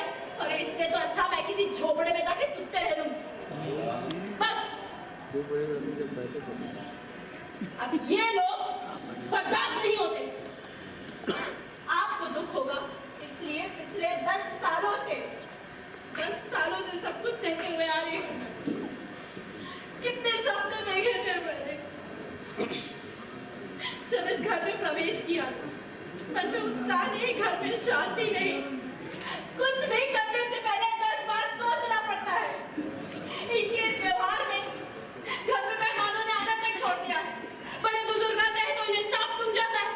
ऐसे घुन्ने होकर बैठ जाते हैं कि वो बेचारे अपमानित तो होकर घर से बाहर चले जाते हैं। और अब तो यार दोस्त भी नहीं आते। क्यों आए? 1000 बार बता चुकी हूँ आपको, इस कमरे से बाहर मत निकलेगा। लेकिन नहीं, कोई ना कोई बहाना करेंगे और इस कमरे से बाहर निकलेंगे और यहाँ वहाँ कचरा कराएंगे। अरे हमारा घर है या आवारा लपटू नाटक करने वालों की तरह है?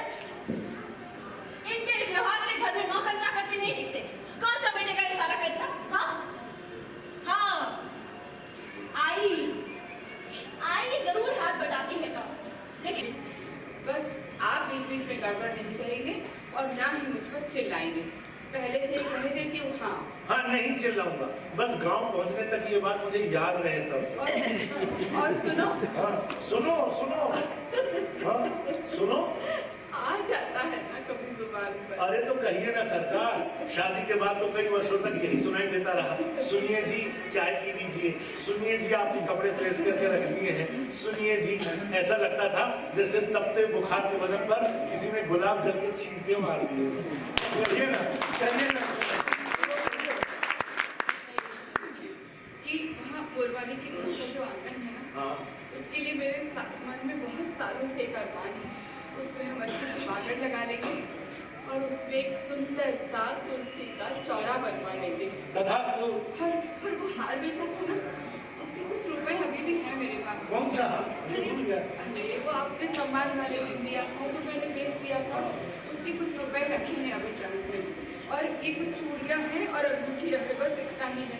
ये हम बेच देंगे और एक छोटा सा खेत खरीद लेंगे। अरे एक छोटा सा खेत तो अभी भी हमारे पास गांव में है सरकार। अच्छा, तो फिर हम खेती के औजार खरीदेंगे और बैल खरीद लेंगे और आप बनेंगे किसान। कितनी सुंदर कल्पना है कावेरी।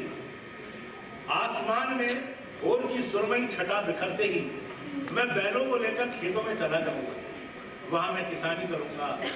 मैंने स्टेज पर कभी गाने नहीं गाए, लेकिन रहट चलाते समय मैं गाने गाऊंगा या पुराने नाटकों के संवाद दोहराऊंगा। और जब सूरज ठीक सर के ऊपर आ जाएगा तो सामने खेत की मेड़ से तुम मेरा खाना लेकर आओगी। हाँ देखो, तुम ही लेकर आना। किसी नौकर को भेजा ना तो लात मार के कुएं में डाल दूंगा। बहुत देर गुस्सा करूंगी। आऊंगी, मैं ही आऊंगी खाना लेकर। हाँ सरकार, हम गांव चले जाएंगे। गांव में सारे पुराने दोस्त भी मिल जाएंगे। राम जी शेलार, शिंदे, तावड़े, ये सब मिलकर चबूतरे पर हम सब खूब गप्पे करेंगे। और सुनो, तुम्हें जैसे घर में तुलसी का चौरा चाहिए ना, वैसे मुझे घर में चाहिए थिएटर। तो मैं घर के पिछले वाले बरामदे में लाइब्रेरी की किताबें रखूंगा और उसे थिएटर। दोपहर के समय जोर जोर से अपने डायलॉग दोहराऊंगा। दुनिया के लिए रोशनी, परिंदों के लिए जमजमा और बहते हुए दरियाओं के लिए। मत कहना कि सिर दर्द हो रहा है। नहीं कहूंगी। गांव चले जाएंगे, सारे मित्र आएंगे, खूब गप्पे होंगी और जिस्म और आत्मा को जकड़ देने वाली ये सारी जंजीरें टूट जाएंगी कावेरी। ये सारी जंजीरें टूट जाएंगी। इतनी जोर से चिल्ला रहे हो, कोई सुन लेगा तो क्या कहेगा? अरे क्या कहेगा? यही कहेगा कि शादी के इतने साल बाद भी बुढ़े को अपनी बीवी का नाम याद है। और क्या कहेगा? और क्या कहेगा? अच्छा सरकार, जिस दिन से हमारी शादी हुई है मैं एक बात कहना चाहता था, कभी कह नहीं पाया। कौन सी बात? कह दूं? हाँ। सच में कह दूं? हाँ। मैं तुमसे बहुत प्यार करता हूँ।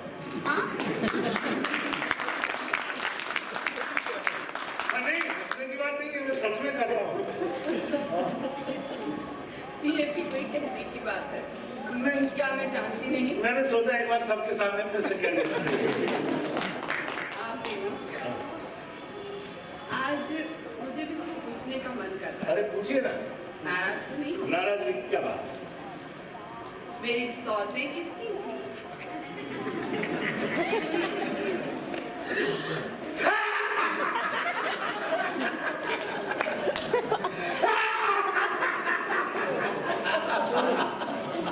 अरे सौते वाते कुछ नहीं थी सरकार, वो तो आजकल के युवाओं की भाषा में कहूँ तो देर जस्ट क्लोज फ्रेंड्स।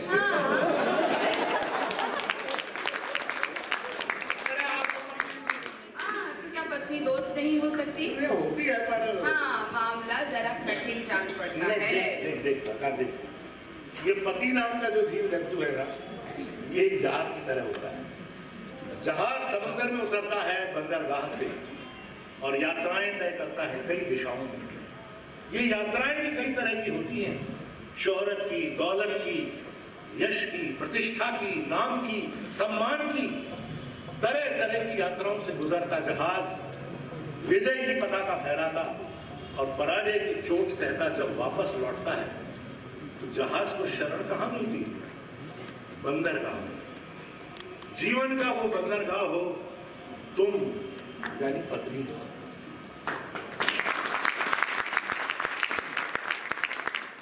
मैं जानती थी आपका उत्तर, बस तसल्ली कर लेना चाहती थी कि हल्के मन से अर्की पर बैठ सकूं। अच्छा, आपका मुझसे पहले जाने का प्रोग्राम? जीवन धन्य हो जाएगा मेरा। अरे तब ये जहाज कहाँ जाएगा? कौन से बंदरगाह में शर्त मिलेगी भाई? अरे छोड़िए, मैंने तो यूं ही मजाक किया था।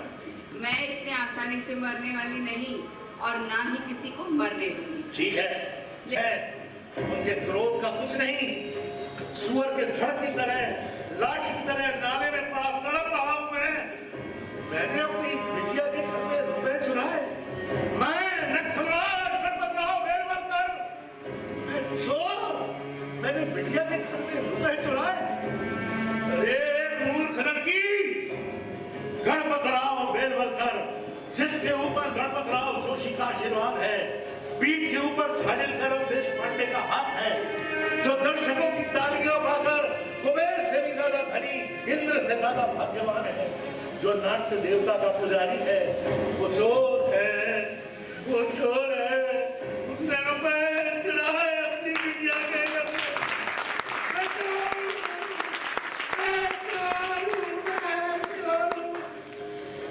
सारा संसार हमारे लिए समाप्त हो गया, केवल हम दोनों शेष हैं, केवल हम दोनों एक दूसरे के लिए। मेरी कसम है आपको, आप मेरा कहा मानेंगे, मानेंगे ना? मेरी कुछ समझ में नहीं आता सरकार, कुछ समझ में नहीं आता। मेरे कलेजे के टुकड़े टुकड़े हुए जा रहे,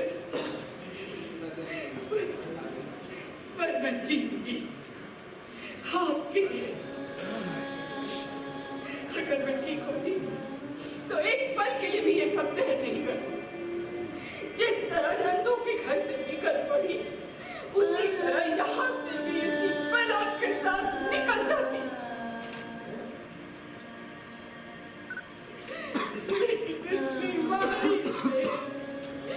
मैं विवश हूँ, लाचार हो गई हूँ। मेरा अपने आप पर भरोसा नहीं रहा, इसलिए कहती हूँ,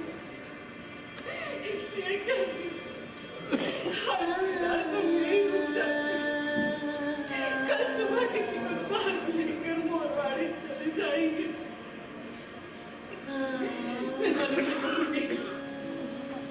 मैं नलू से कहूँगी हम एक घर छोड़ने के लिए तैयार हैं, पर ऐसा कलंक हमारे माथे पर ना लगा। आज तक तुमसे कभी कुछ नहीं मांगा, आगे भी नहीं मांगेंगे। बस हमें मोरवाड़ी पहुंचाने की व्यवस्था करो। फिर कभी ये अपनी पूरी मत शक्ल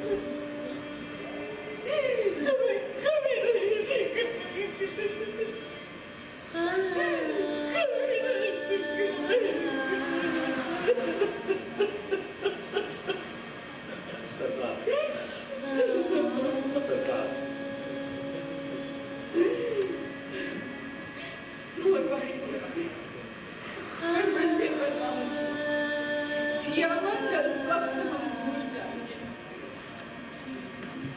जब तक आपका साथ है मुझे किसी बात की कोई परवाह नहीं है।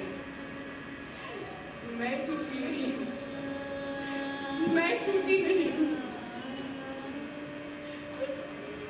आप मेरा कहा मानेंगे, आप मेरा कहा मानेंगे और नाराज नहीं होंगे, मानेंगे ना? मानूंगा सच्चा, मानूंगा। मैं लालू के घर से होकर आती हूँ। लालू के घर से होकर आती हूँ। आप कैसे जाएंगी? सरकार इतनी कमजोर हो गई है। आप बाहर के सहारे सहारे चली जाओ। मैं सच जानना चाहती हूँ, मैं सच जानना चाहती हूँ।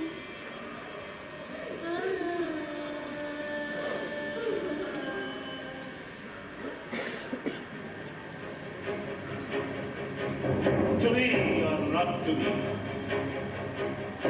जिंदा रहूं या मौत के आगोश में सो जाऊं, बस यही एक सवाल है।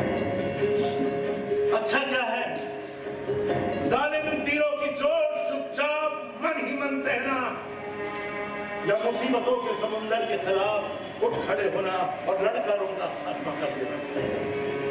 खाना पीना सोना और सपने देखना, हाँ जी हाँ, तो सपने में पेच है। सपने में हमें मौत का डर सताता है। अगर मौत का डर हमें ना सताता हो तो कौन सहे हाकिम शेख की गुलामी। नाकाम इश्क अफसाने कौन सुने और सुनाए। अगर मौत एक कीली गठरी की तरह धीरे धीरे हमारी रीढ़ की हड्डी को छुटाते नजर, मौत एक ऐसा देश जिसकी सरहद से कभी कोई मुसाफिर वापस नहीं लौटा। सुंदरी ऑफिलिया, अपनी दुआओं में मेरे गुनाहों की माफी भी शुमार कर। हे ईश्वर, हे करुणा निधान दयावतार, हम लाए अपनी औलादों को इस दुनिया में और हमें लाए तुम, और अब तुम भी हमें छोड़ जाते हो लाचार बेबस सड़कों पर। तो ये पूरा बेबस लाचार कहाँ जाए?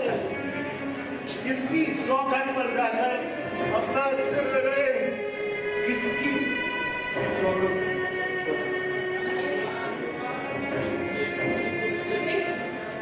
मेरी बात सुनिए। वो नल्लू को अभी भी पर्स अलमारी में मिल गया। वो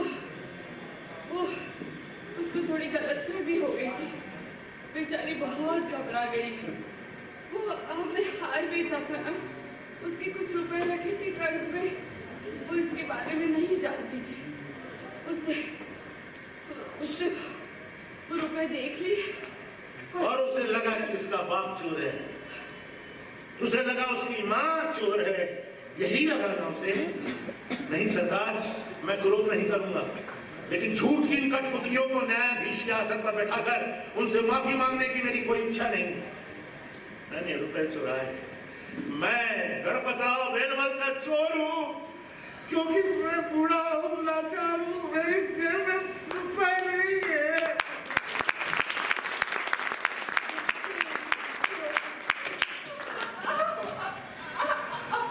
मुझे माफ कर दीजिए, मुझसे बहुत बड़ी गलती हो गई। आपने चोरी नहीं की थी, मुझे माफ कर दीजिए। अरे तू तो मेरी लाडली।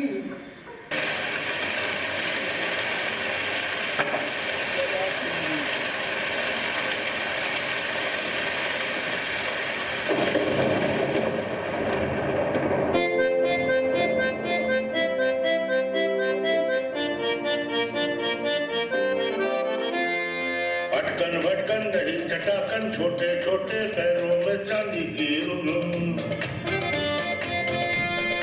अटकन भटकन दही चटाकन, छोटे छोटे पैरों में चांदी की रुलुम। ऐसी बरसात में अंधेरी रात में ना कोई साथ में, कहाँ चला रे छुट्टन छुट्टन अटकन बटकन दही चटाकन छोटे छोटे पैरों में चांदी की रुनुन। बिजली कड़कती है, बादल बरसते हैं, नदी उफनती है, पानी का है गर्जन। अटकन बटकन दही चटाकन छोटे छोटे पैरों में चांदी की रुनुन। रुक जा बिटवा, अरे मत जा बिटवा, मान जा बिटवा, तुझे कसम है मेरी। अटकन बटकन दही चटाकन छोटे छोटे पैरों में चांदी की रुनुन। अटकन बटकन दही चटाकन छोटे छोटे पैरों में चांदी की रुनुन।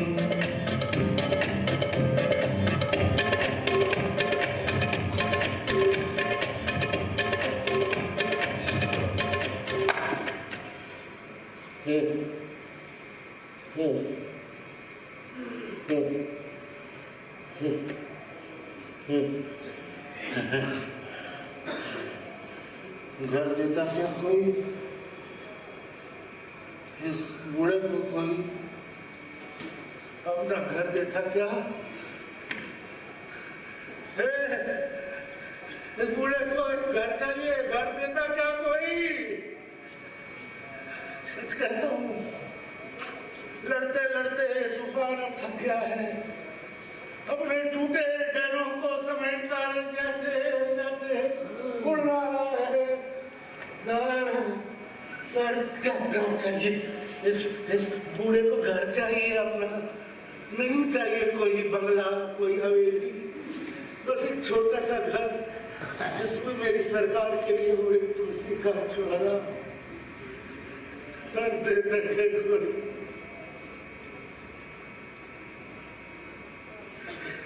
कर देता क्या कोई? कर देता क्या? इस बूढ़े को कोई कर देता क्या?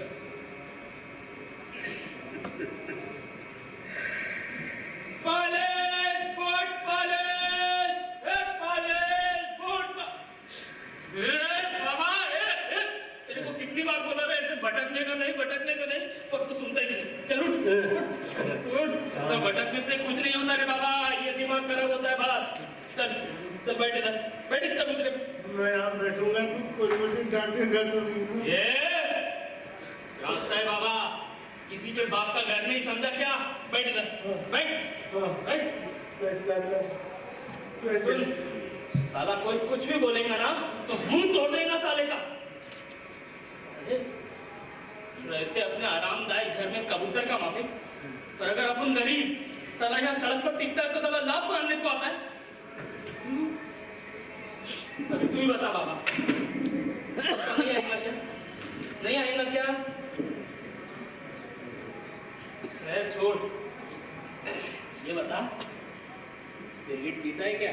सिगरेट तो हाँ सिगरेट पीता है। बढ़िया है,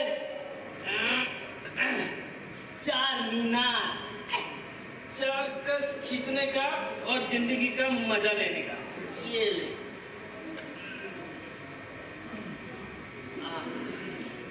ए बाबा सुन, तब तक क्या ना अपन यहाँ बैठकर जूता पॉलिश मारता है, और सुन इधर को जाने का नहीं, इधर ही बैठना। मैं इधर ही बैठकर जूता पॉलिश कर रहे हैं ना, कोई देर होती है ना, और चाय वाला बहुत मचमच मारता है, और मुझे ये सब ना पसंद नहीं बाबा है। सुन, ये जो सामने की इमारत में लाइटें जल रही है ना, यहाँ क्या होता है रे? ओ थिएटर है बाबा, थिएटर है। नाटक करते उधर, बंद ना बहुत लोग आते, सब बड़ा बड़ा गाड़ी वाला, बड़ा बड़ा कोठी वाला है ना। ए बाबा, ए बाबा, अरे टिकट बहुत महंगा होता है ना। अच्छा, इसके वास्ते। अरे तो ए बाबा,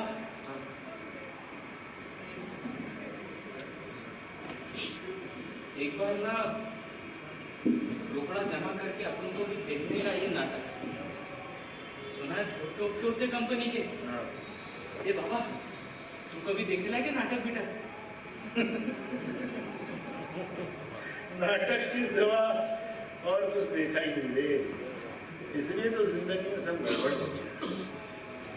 अच्छा अच्छा सुनना, ये आजकल यहाँ कौन सा नाटक चल रहा है? वो क्या बड़ा भारी पोस्टर लगेला है। नहीं रुक, अपन पढ़ के सुनाए गए तो इधर ही चले ना। अपन पढ़ रहा बाबा है ना।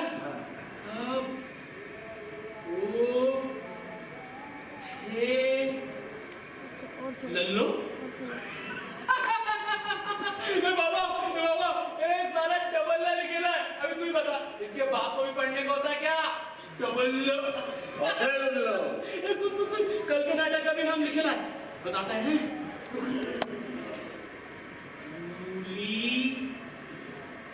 यस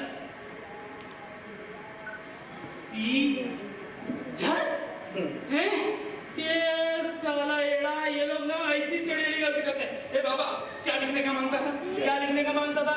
श्रीधर। और क्या लिखेला ये ना? श्रीधर। ये लोग ना ऐसी चिड़िया गलती करते हैं। ए बाबा परसों में क्या तो मस्त नाटक होएगा, तो क्या तो मस्त टाइटल था, उसका बताओ क्या? मियाँ की जीत और बीवी की हार। ऐसा टाइटल होने का मानता है नहीं क्या? बाबा ये इस नाटक का स्टोरी लगता है क्या? हाँ अथेल्लो। तो ये देखने का अगला। हर एक आदमी को सेपरेट होना आना चाहिए। हाँ ये तुम पढ़ा लिखा समझदार लोग ना यही गलती करता है। ये माँ बाप भाई बहन नाना नानी चाचा चाची काका काकी ये सारे सब एक दूसरे की टांग में टांग अड़ाए फंसे रहते और लगे रहते हैं अपनी खोटियां बढ़ाने में। फिर साले गिरते हैं तीन लोग लच के सब के सब एक साथ। अभी तो इन्हीं सब चक्करों में था, इसीलिए तो तेरा दिमाग फिरा। ए बाबा मैं क्या बोलता हूँ ना, जब ये ऊपर वाला किसी को नीचे देखता है ना तो पर्ची काट कर नहीं भेजता कि फला का बाप फला का बेटा। पीछे रास्ते अपनी वस्तु में वही सच, बाकी सब झूठ। झंझट है साले। तेरी बातें सुनकर अच्छा लगा राजा। लगता है किसी लंबी अंधेरी सुरंग से बाहर निकल आया हूँ। हाँ मुझे अच्छा लगा है। बहुत तेरे साथ रहेंगे। बाबा बत्ती बुझ गई है। हाँ ये नाटक खत्म हो गया क्या? नाटक खत्म हो गया है बाबा। और सुन अब उनको भी घर चलना पड़ेगा। 8 बज रहेगा बाबा। दिल से इकरार है अपन सा, आज के बाद किसी का दिया खाएंगे नहीं खाएगा, अन्ना चन्ना बकेंगे नहीं, आराम से बस्ती में रहने का और बड़ा बुजुर्ग का माफिक बस्ती वालों का ध्यान रखने का। बोले मंजूर? मंजूर। तो फिर चल चल। अरे बेटा मेरी आंखों की रोशनी जा रही है। कौन है मैं पैसा नहीं लाया। आपने मेरे को नहीं बचाना। अरे हेमलेट की मॉडल है बात में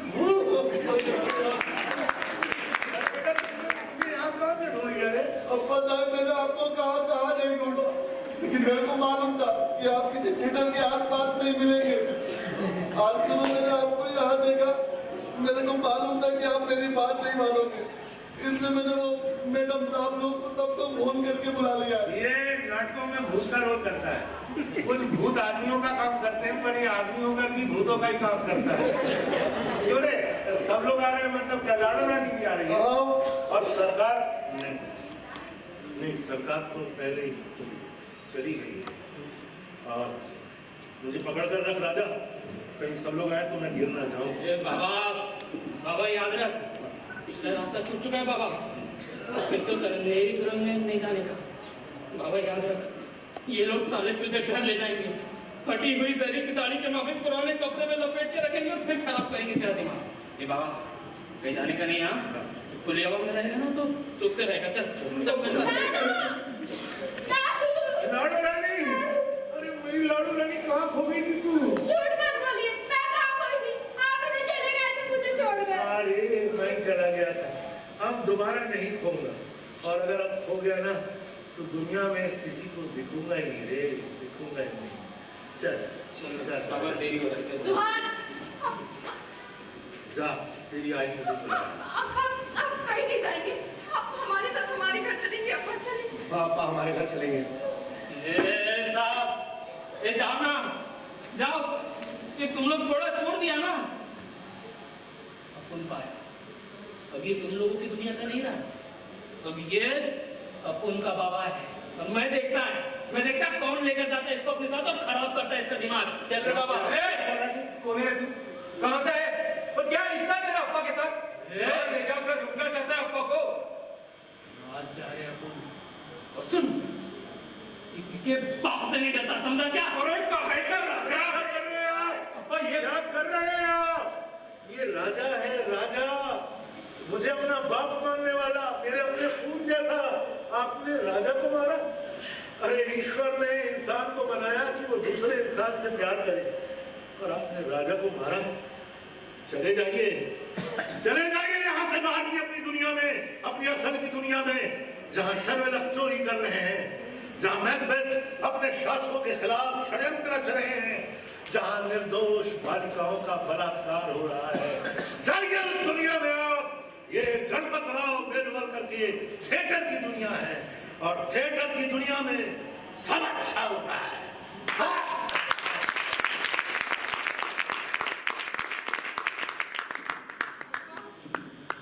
मैं आपकी लाडली बकरी हूँ ना, मुझ पर आपका गुस्सा अभी तक शांत नहीं हुआ।